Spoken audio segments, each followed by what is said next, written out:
আল্লাহর নবী বিশ্ব নবী রহমাতুল লিল আলামিন একদিন ফাতেমার ঘরে ঢুকলেন।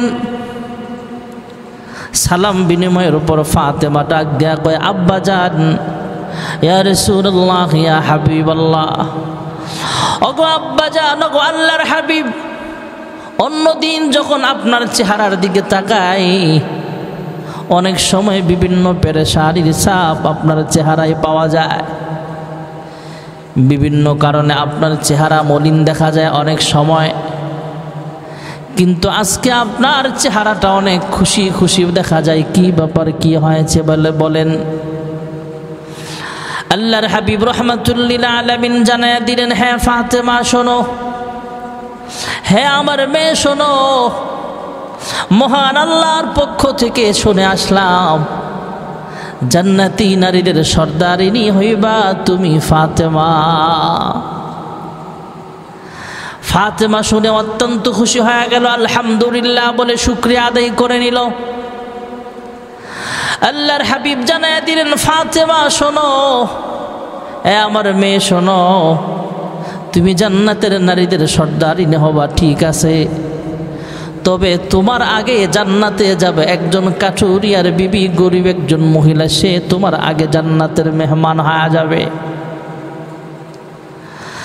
নবীর কন্যা ফাতেমা আশ্চর্য হয়ে বলে, হ্যাঁ আব্বা জান, ওগো আল্লাহর হাবিব, আমার আগে যেই মহিলা জান্নাতে যাবে, আবার এই মহিলাটা হলো কাঠুরিয়ার বিবি, গরিব মানুষ, কোন আমলের কারণে আল্লাহ তাকে আমার আগে জান্নাতে দিবে এটা আমি জানতে চাই। ওই মহিলার সাথে আমি একবার হলেও দেখা করবার চাই, কথাবার্তা বলতে চাই। আল্লাহর হাবিব ঠিকানা দিয়া বলেন, হ্যাঁ ফাতেমা, এই কাঠুরিয়ার বাড়িটা হলো একটা পাহাড়ের চূড়ায় ছোট্ট একটা ঘর, জীর্ণ শীর্ণ সাদা সিধা একটা মানুষ, ওরা সাদা সিধা একটা জীবন তাদের। সারাদিন কাঠ কেটে যা বাজার করে আনে খায়, গরিব মানুষ, অসহায় মানুষ, অমুক এলাকায় অমুক পাহাড়ে তাদের বসবাস। মা ফাতেমা আবার রওনা হলো, ঠিকানা অনুযায়ী বাড়ি পর্যন্ত পৌঁছিয়া গেলে দরওয়াজার সামনে যে সালাম দিলেন, কে আছেন ঘরে? ঘরের ভেতর থেকে মহিলা মানুষ, কাঠুরিয়ার বিবি, মহিলার কণ্ঠের আওয়াজ শুই না দরওয়াজার কাছাকাছি আসলেন, দরওয়াজাটা বন্ধ আছে। বাহিরে আছে ফাতেমা, ভিতরে হলো কাঠুরিয়ার বিবি। শরীয়ত হলো মহিলাকে দেখতে পারবে, কোনো অসুবিধা নাই, কিন্তু এবার দুজনের মধ্যে যখন কথাবার্তা চলতেছে, ফাতেমা ডাক দিয়া কয়, হ্যাঁ কাঠুরিয়ার বিবি, আল্লাহ তাআলা আল্লাহর হাবিবের মাধ্যমে আমাকে জানাইছেন আমার আগে নাকি তুমি জান্নাতের মেহমান হইবা। আল্লাহর হাবিবের কাছ থেকে ঠিকানা নিয়ে আমি তোমার সাথে দেখা করতে আসলাম। মহিলাটা আশ্চর্য হলেন, আমার দরজায় ফাতেমা দেখা করার জন্য পাগল পারা হয়ে গেল। ডাক দিয়া কয়, হে খাতুনে জান্নাত ফাতেমা, সাইয়্যিদাতুন নিসাই আহলিল জান্নাহ ফাতেমা, আমি তোমার সাথে দেখা করার জন্য বিকুল হয়ে আছি, অধীর আগ্রহে অপেক্ষায় ছিলাম, কখন জানি তোমার সাথে আমার দেখা হবে। আজকে যেহেতু সুযোগ আছে তোমার সাথে দেখা করার, তবে হায় ফাতেমা শোনো, আমি আমার স্বামীর অনুমতি ছাড়া কোনো কাজ করতে পারি না। হ্যাঁ ফাতেমা, আমি তোমার সাথে এই মুহূর্তে দেখা করতে পারবো না, দেখা করতে হলে আগামীকাল দেখা করা লাগবে। আগামীকাল আবার আইসেন, আমি আপনার সাথে দেখা করতে পারবো। কয় কেন? কয় আমার স্বামীর অনুমতি ছাড়া আমি আপনার সাথে দেখা করতে পারি না, আমার স্বামীর অনুমতি ছাড়া আমি কোনো কাজ করি না। সারাদিন কি কি কাজ করব, কার সাথে দেখা করব, সব অনুমতি আমার স্বামীর কাছ থেকে সকালবেলা নিয়ে নেই। রাত্রেবেলা সন্ধ্যায় যখন আমার স্বামী আসবে, আমি আপনার সাথে দেখা করতে চাই, অনুমতি নিয়ে আপনার জন্য আগামীকাল আমি অপেক্ষায় থাকব, আপনি আসবেন, আপনার সাথে আমি দেখা করব। খাতুনে জান্নাত হযরতে ফাতেমাতুজ জাহরা রাদিয়াল্লাহু তাআলা আনহা পরের দিন আবার রওনা হলেন। সঙ্গে হাসান হঠাৎ ডাক দিয়া কয়, মা তুমি কোথায় যাও? আমিও তোমার সঙ্গী হব, আমিও তোমার সঙ্গে যাব। নবীর নাতি হাসান রওনা হলেন মা ফাতেমার সাথে। যারা আড়াল থেকে বলে, হ্যাঁ ফাতেমা, আমি একটা ছোট্ট ছেলের আওয়াজ পাইলাম, সে কে? কয়, এটা হলো আমার সন্তান হাসান, আমার সঙ্গে নিয়ে আসছি তোমার সাথে দেখা করার জন্যে। মহিলা ডাক দিয়া কয়, হ্যাঁ ফাতেমা, আমি আপনার সাথে দেখা করার জন্য আমার স্বামীর কাছ থেকে অনুমতি নিয়ে আসি। আমার কাছ থেকে আমি আমার স্বামীর কাছ থেকে অনুমতি নিয়েছি আপনার সাথে দেখা করার জন্যে। আপনার ছেলে হাসান ছোট হলো, তার সাথে দেখা করব, এটা কথা বলা হয় নাই যে ফাতেমার সঙ্গে হাসান সহ আসবে আমার সাথে দেখা করতে, এই অনুমতিটা আমার নেওয়া হয় নাই। অতএব আজকে আপনার সাথে দেখা হবে না, আগামীকাল আবার আসবেন, আমি হাসানের পক্ষ থেকে অনুমতি নিয়ে রাখবো। পরের দিন ফাতেমা যখন আবার রওনা হলেন, পরের দিন হোসাইন ডাক দেয়া কয়, মা তুমি কোথায় যাও? আমিও তোমার সঙ্গে যাব। রওনা হলেন পাহাড়ের চূড়ায়। কাঠুরিয়ার স্ত্রীর দরওয়াজার সামনে দাঁড়ায় বলে, আমি আসছি। এই কথা বলার পরে মহিলা দরওয়াজা খুলবে বাপ দরওয়াজার আড়াল থেকে আওয়াজ পাইলেন, ছোট্ট একটা বাচ্চার আওয়াজ শোনা যায়। জিজ্ঞেস করলেন, এই ছেলেটা আবার কে? সন্তানটাকে? কয়, এটা আমার সন্তান হোসাইন। মহিলা ডাক দেয়া কয়, হ্যাঁ ফাতেমা, আমি হাসান সহ আপনার সাথে দেখা করার অনুমতি নিয়েছি আমার স্বামীর কাছ থেকে। হোসাইন আসলে হোসাইন সহ আপনার সাথে দেখা হবে, এই অনুমতিটা আমার স্বামীর কাছ থেকে নেই নাই। অতএব আজকেও আপনার সাথে আমার দেখা করা সম্ভব হবে না। ফাতেমা চলে গেলেন আর বললেন, আগামীকাল আমি একা আসব। চতুর্থ দিন ফাতেমা একা গেলেন, হাসানকেও সাথে নাই হোসাইনকেও সাথে নাই। দরওয়াজার সামনে দাঁড়ায় কয়, হ্যাঁ কাঠুরিয়ার বিবি রে, আমি আইছিলাম আপনার সাথে দেখা করার জন্যে। মহিলা ওয়েলকাম, স্বাগতম জানাইলেন, সালাম বিনিময় করলেন, দরওয়াজা খুলে নিলেন। দেখা মহিলা চোখের পানি ফেলে কান্দে আর কয়, আমি অনেক দিন পর্যন্ত ভাবছিলাম আপনার সাথে আমার কখন জানি দেখা হবে। আপনি নবীর কন্যা, আপনার সাথে দেখা করা আমার অনেক আবেগ ছিল, ইচ্ছে ছিল। আল্লাহ তাআলা আমার ইচ্ছাটা কবুল করেছেন, এই জন্য মালিকের দরবারে শুকরিয়া জানাই, আলহামদুলিল্লাহ। ফাতেমা ডাক দেয়া কয়, হ্যাঁ কাঠুরিয়ার বিবি, তুমি একজন গরিব মানুষ, কাঠুরিয়ার স্ত্রী হওয়ার পরও ফাতেমার আগে তুমি কেমনে জান্নাতে যাইবা? কোন আমলটা তোমার, এমন কি আমল আছে তোমার পার্সোনাল, আমাকে বলো।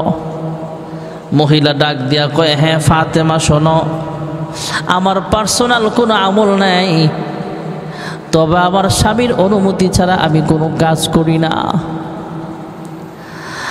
আমি যে তোমার সাথে দেখা করব, এটাও আমার স্বামীর কাছ থেকে অনুমতি নিয়েছি। কে আসবে, কার সাথে আমার আজকে দেখা হবে, এটা আমার স্বামীর কাছ থেকে আমার অনুমতি নেই। আমি আমার স্বামীর কথা ছাড়া আমি একটা কদম বাইরে পালাই না। আমি গরিব হতে পারি, কিন্তু আমার স্বামীকে আমি বলে দিয়েছি, হ্যাঁ স্বামী আমার, আমি আপনার অবাধ্য হব না, কারণ স্বামীর পায়ের নিচে স্ত্রীর জান্নাত আল্লাহ তাআলা লিখে রেখেছেন। ফাতেমা ডাক দিয়া কয়, হ্যাঁ কাঠুরিয়ার বিবি রে, স্বামীর বাধ্য স্ত্রী হওয়ার কারণে আল্লাহ তাআলা তোমাকে আমার আগে জান্নাতে নিয়ে যাবেন। আর কি আমল আছে বলো?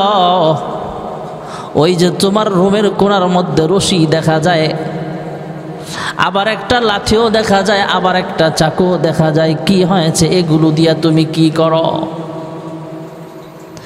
কাঠুরিয়ার বিবি ডাক দেয়া কয়, হ্যাঁ ফাতেমা শোনেন, আমি আমার স্বামীকে বলে দিয়েছি আমি যদি কখনো আপনার অবাধ্য হয়ে আমার কথায় যদি আপনি কখনো রাগ করেন, তাহলে এই রশি দিয়া বাইন্ধা আমাকে লাঠি দ্বারা প্রহার করবেন, আঘাত করবেন। এরপরও আমি আপনার প্রতি সন্তুষ্ট, আপনার ব্যাপারে আমার কোনো অভিযোগ থাকবে না। আমি আমার কাঠুরিয়া স্বামীকে বলে দিয়েছি, স্বামী আমার, আমাকে বেত দিয়া পিটায়, লাঠি দিয়া পিটায়ও যদি আপনার রাগ না কমে, গোসা না কমে, এই যে চাকু আছে, ছুরি আছে, ছুরি দিয়া আমাকে জবাই করে দিবেন, আমার দেহ থেকে আমার মাথাটা আলাদা করে দিবেন, তারপরও আপনার ব্যাপারে কোনো আমার অভিযোগ থাকবে না। কাঠুরিয়ার বিবি ডাক দেয়া কয়, হ্যাঁ ফাতেমা শুনেন, আমার স্বামী যখন ঘরে আসে আমি তাকে গোসল করায় দেই, নিজের হাতে রান্না করে নিজের হাতে আমি তারে খাওয়ায় দেই। আমার স্বামীর কাপড় চোপড়গুলো আমি ধুয়ে দেই, নিজের হাতে ধৌত করে শুকায় তারপরে সুন্দর করে ভাঁজ করে রাখি। আমার স্বামী যখন সকালবেলা বের হবে, সকালবেলা তাকে গুছায় দেই।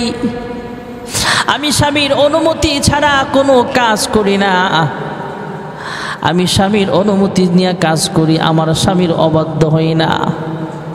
আল্লাহর হুকুম পালন করি, নামাজ পড়ি, পর্দা নিশিন হয়ে গেলাম, পর্দায় থাকি। মহিলাদের তো জান্নাতে যাওয়া অনেক সহজ ভাইয়েরা আমার।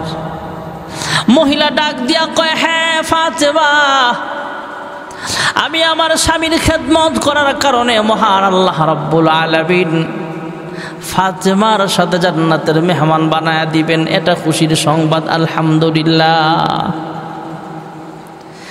যেই কথাটা বলা উদ্দেশ্য ভাইয়েরা আমার, হে পর্দা নিশিন মা বোনেরা, আপনারাও স্বামীর খেদমত করবেন। স্বামীর পায়ের নিচে স্ত্রীর জান্নাত আল্লাহ তাআলা লিখে রেখেছেন। স্বামীর অবাধ্য হলে আল্লাহর হাবিব নিজেও ফাতেমাকে একদিন ধমক দিয়েছিলেন, হ্যাঁ ফাতেমা, আমি আলীর চেহারা দেখা বুঝতে পারছি তোমার ব্যাপারে আলী অসন্তুষ্ট আছে, আলীর মনটা ভীষণ খারাপ। আমি কিন্তু ধন সম্পদ দেখা তোমাকে আলীর হাতে তুলে দিয়েছি এমন নয়। আনা মাদিনাতুল ইলম ওয়া আলিয়ুন বাবুহা, আমি হলাম ইলমের মহানগরী, ইলমের শহর, আর এর প্রধান গেট হলো আলী। আল্লাহর হাবিব ফাতেমাকে ডাক দেয়া কয়, হ্যাঁ ফাতেমা শোনো, তোমার যত আমল নামায় লিপিবদ্ধ হোক না কেন, লেখা হোক না কেন, আলী যদি অসন্তুষ্ট হয়, এটা তোমার জাহান্নামে যাওয়ার কারণ হয়ে যাবে। এই জন্য স্বামী আর স্ত্রীর সম্পর্কটা গভীর সম্পর্ক হওয়া চাই। এখন তো বর্তমান জামানায় যত টাকা পয়সা যেই সংসারে বেশি, স্বামী স্ত্রীর দাম্পত্য জীবনে কলহ অশান্তিও অধিকাংশ ফ্যামিলিতেই বেশি দেখা যায়। আল্লাহর হাবিব রাহমাতুল্লিল আলামিন তো দুনিয়াতে বিবাহ করেছেন। আল্লাহর হাবিব আমাদেরকে শিক্ষা দিয়েছেন স্বামী স্ত্রীর মহাব্বতটা কেমন হবে। আম্মা জান খাদিজাতুল কুবরা রাদিয়াল্লাহু তাআলা আনহা আল্লাহর হাবিবের ব্যাপারে বলেন, আল্লাহর হাবিব আম্মা জান খাদিজাকে অনেক মহাব্বত করতেন। ভাইয়ারা আমার, আমরা স্বামী যারা আছে আমরাও স্ত্রীদেরকে অনেক মহাব্বত করা চাই, স্ত্রীরাও স্বামীর প্রতি অনেক মহাব্বত রাখা চাই। আম্মা জান খাদিজাতুল কুবরা রাদিয়াল্লাহু তাআলা আনহাকে আল্লাহর হাবিব বিবাহ করেছেন, দাম্পত্য জীবনে সুখী হয়েছেন। এই ফ্যামিলিতে আল্লাহ রাব্বুল আলামিন ফাতেমার মতো একটা মেয়ে দান করেছেন। ফাতেমা যখন দুনিয়া থেকে বিদায় হয়ে যাবেন, ভাইয়েরা আমার, চোখের পানি ফেলে হাউমাউ করে কাঁদতেছিলেন। ছোট্ট মেয়ে ফাতেমা ডাক দেয়া কয়, হ্যাঁ আম্মা, আপনি কাঁদেন কেন? আপনার কি হয়েছে বুঝতে পারলাম না। আমার জন্য বুঝি কাঁদেন? কয় না। কয় কেন কাঁদেন? কয় তোমার আব্বা তথা আমার স্বামী রাহমাতুল্লিল আলামিনের জন্য আমি কান্দি। কি হয়েছে বলেন, কেন কাঁদেন? কয় আমি আল্লাহর হাবিব যখন এইভাবে কালিমার দাওয়াত দিতে লোক সমাজে যাইতেন, আমি পাশে দাঁড়ায় থাকতাম। আমি একজন মক্কার ভিতরে শিল্পপতি মহিলা, আমার টাকা পয়সার একটা প্রভাব আছে। শিল্পপতি হিসেবে মানুষ আমাকে আলাদা ভয় পেত, মহাব্বত করত। টাকা যার বেশি, সম্পদ বেশি, তাকে মানুষ ভয়ও পায়, মহাব্বতও বেশি করে। হ্যাঁ ফাতেমা, আমার মনের ব্যথা বুঝবা না। আল্লাহর হাবিব যখন দাওয়াত দিতেন আমি পাশে দাঁড়ায় থাকতাম। কাফেররা কিছু বলতে চাইলেও আমাকে পাশে দেখে আল্লাহর হাবিবকে কিছু বলার সাহস পাইত না। আমি যদি দুনিয়া থেকে বিদায় হয়ে যাই, আল্লাহর হাবিবকে কে দেখা রাখবে? ছোট্ট মেয়ে ফাতেমা ডাক দেয়া কয়, মা তুমি যদি দুনিয়া থেকে বিদায় হয়ে যাও, আব্বার ব্যাপারে কোনো পেরেশান হওয়ার কোনো দরকার নাই। আপনি যেমন আব্বাকে পাহারা দিতেন, আমি নবীর কন্যা ফাতেমা আব্বার পাশে বডিগার্ড হিসেবে দাঁড়ায় যাব। ঠিকই দেখা গেল আল্লাহর হাবিব মা ফাতেমা, ছোট্ট মেয়ে ফাতেমা পাশে দাঁড়ায় থাকতো আল্লাহর হাবিব যখন দাওয়াত দিতেন। আম্মা জান খাদিজাতুল কুবরা রাদিয়াল্লাহু তাআলা আনহা খুশি হয়েছেন মেয়ের কথা শুই না, ছোট্ট মেয়ে ফাতেমার কথা শুই না। তারপরও আম্মা জান খাদিজাতুল কুবরা রাদিয়াল্লাহু তাআলা আনহা চোখের পানি ফেলে কান্দে। আল্লাহর হাবিব জানতে চাইলেন, খাদিজা তুমি কান্দো কেন, কি হয়েছে তোমার? আম্মা জান খাদিজাতুল কুবরা রাদিয়াল্লাহু আনহা ডাক দিয়া কয়, ইয়া রাসূলুল্লাহ, ইয়া হাবিবাল্লাহ, আমি যদি দুনিয়া থেকে বিদায় হয়ে যায়, আমার কয়েকটা ওসিয়ত, কয়েকটা আবদার আপনার রাখতে হবে, দরখাস্ত আছে আপনার প্রতি। কয় কি বলো? মা খাদিজা ডাক দিয়া কয়, ইয়া রাসূলুল্লাহ, ইয়া হাবিবাল্লাহ, ওগো আল্লাহর হাবিব, আমি মুসলমান হলাম, মুসলমান হওয়ার পরে সব সম্পদ আপনার নামে, আল্লাহর নামে ওয়াকফ করে দিলাম।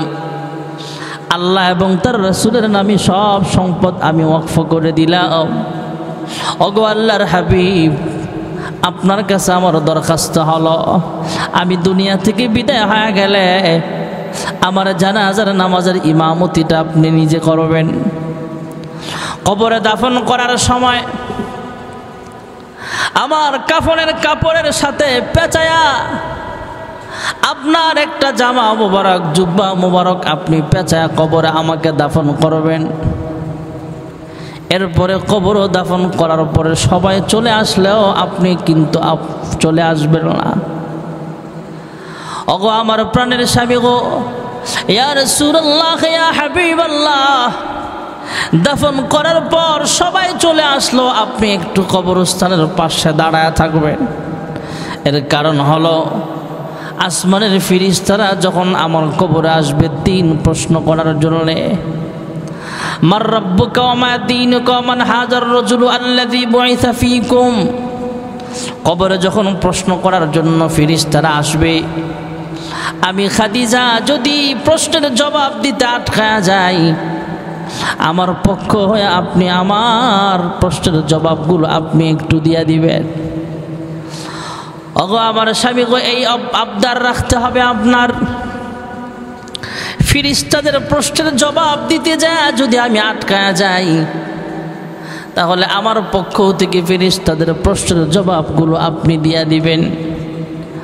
আল্লাহর হাবিব রাহমাতুল লিল আলামিন ভারাক্রান্ত হৃদয়ে এই কথাগুলো শ্রবণ করলেন, ওয়াদা দিলেন, ঠিক আছে। আম্মা জান খাদিজাতুল কুবরা রাদিয়াল্লাহু তাআলা আনহা দুনিয়া থেকে বিদায় হয়ে গেলেন। নিজে জানাজার ইমামতি কইরা আল্লাহর হাবিব আম্মা জান খাদিজাকে দাফন করার সময় নিজের ব্যবহৃত একটা জামা মুবারক পেঁচায় তার উপর ওনাকে দাফন করলেন। কবরে দাফন করার পরে সবাই চলে আসলেও আল্লাহর হাবিব কবরস্থানের পাশে জান্নাতুল মুআল্লার পাশে দাঁড়িয়ে আছেন। মহান আল্লাহ রাব্বুল আলামিন জিবরাইলকে পাঠায় বলেন, ইয়া রাসূলুল্লাহ, ইয়া হাবিবাল্লাহ, ওগো আল্লাহর হাবিব, আপনি কোন কারণে এখানে দাঁড়িয়ে আছেন আল্লাহ তাআলা ভালো করে জানেন আপনার অন্তরের খবর। আপনার স্ত্রী সহধর্মিনী দুনিয়া থেকে বিদায় হয়ে গেছে, আপনার মনটা তো এমনি ভীষণ খারাপ, তারপরও আপনি এইভাবে কবরস্থান পাশে দাঁড়িয়ে আছেন। দাঁড়ায় থাকা লাগবে না, আপনি আপনার বাড়িতে চলে যান, আপনি যে রেস্টে থাকেন, আরাম করেন। আপনার মনটা এমনি খারাপ, যান আপনি চলিয়া যান। আল্লাহর পক্ষ থেকে জানায়া দিতে চাই, খাদিজা যদি ফেরেশতাদের প্রশ্নের জবাব দিতে কখনো আটকায়া যায়, এই প্রশ্নের জবাবটা আল্লাহর পক্ষ থেকে দিয়ে দেওয়া হবে। আল্লাহর হাবিব তার স্ত্রী তথা সহধর্মিণী আম্মাজান খাদিজাতুল কুবরাকে অনেক ভালোবাসতেন। দাম্পত্য জীবনে আরও যারা বিবি ছিল সবাইকেও মহাব্বত করতেন। আম্মাজান খাদিজার জীবদ্দশায় আল্লাহর হাবিব আর বিবাহ করেন নাই। এরপরে তো আপনারা ঘটনা জানেন, ধারাবাহিকভাবে আল্লাহর হাবিব রহমাতুল্লিল আলামিন আরও বিবাহ করেছেন। আল্লাহ জিবরাইলের মাধ্যমে প্রস্তাব দিয়েছেন, আবু বকরের কথা অনুযায়ী আম্মাজান আয়েশার সাথে বিবাহ বন্ধনে আল্লাহর হাবিব আবদ্ধ হয়েছেন। পৃথিবীতে কাছুরিয়ার স্ত্রী ফাতেমার আগে জান্নাতে যাবে কেন? স্বামীর বাধ্য স্ত্রী হওয়ার কারণে। আল্লাহ তাআলা আমাদের সমাজেও যে বিবিরা আছে, আমাদের স্ত্রীরা আছে, আল্লাহ